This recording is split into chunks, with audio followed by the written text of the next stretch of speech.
കതിരൂർ മനോജ് വധക്കേസിൽ സിപിഎം കണ്ണൂർ ജില്ലാ secretary P ജയരാജനെ CBI ചോദ്യം ചെയ്തു. എസ്പിയുടെ നേതൃത്വത്തിലുള്ള അന്വേഷണ സംഘമാണ് തിരുവനന്തപുരത്ത് ജയരാജനെ ചോദ്യം ചെയ്തത്. സിബിഐയുടെ ചോദ്യങ്ങൾക്കെല്ലാം വ്യക്തമായ മറുപടി നൽകിയെന്ന് പി ജയരാജൻ മാധ്യമങ്ങളോട് പറഞ്ഞു.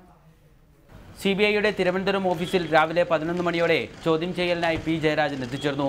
സംസ്ഥാന കമ്മിറ്റി അംഗം എം വി ജയരാജനും അഭിഭാഷകനും ജയരാജനെ അനുഗമിച്ചു. എസ്പിയുടെ നേതൃത്വത്തിലുള്ള അന്വേഷണ സംഘം 5 മണിക്കൂറോളം പി ജയരാജനെ ചോദ്യം ചെയ്തു. കതിരൂർ മനോജ് വധത്തിന് പിന്നിലെ ഗൂഢാലോചന സംബന്ധിച്ച ചോദ്യങ്ങളാണ് സിബിഐ ജയരാജനോട് ചോദിച്ചത്. അന്വേഷണ സംഘം ചോദിച്ചിട്ടുള്ള എല്ലാ ചോദ്യങ്ങൾക്കും എൻ്റെ നിലപാട് അറിയിച്ചിട്ടുണ്ട്. ചോദ്യങ്ങൾക്കെല്ലാം കൃത്യമായിട്ടുള്ള മറുപടി നൽകിയിട്ടുണ്ട്. 2014 സെപ്റ്റംബർ 1-നാണ് RSS കണ്ണൂർ ജില്ലാ ശാരീരിക ശിക്ഷൺ പ്രമുഖായിരുന്ന എളന്തോട്ടത്തിൽ മനോജ് കൊല്ലപ്പെട്ടത്. സംസ്ഥാന പോലീസും ക്രൈംബ്രാഞ്ചും അന്വേഷിച്ചതിന് ശേഷമാണ് കേസ് നവംബറിൽ സിബിഐക്ക് കൈമാറിയത്. മനോജ് വധക്കേസിലെ പ്രാഥമിക കുറ്റപത്രം സിബിഐ തലശ്ശേരി സെഷൻസ് കോടതിയിൽ സമർപ്പിച്ചു.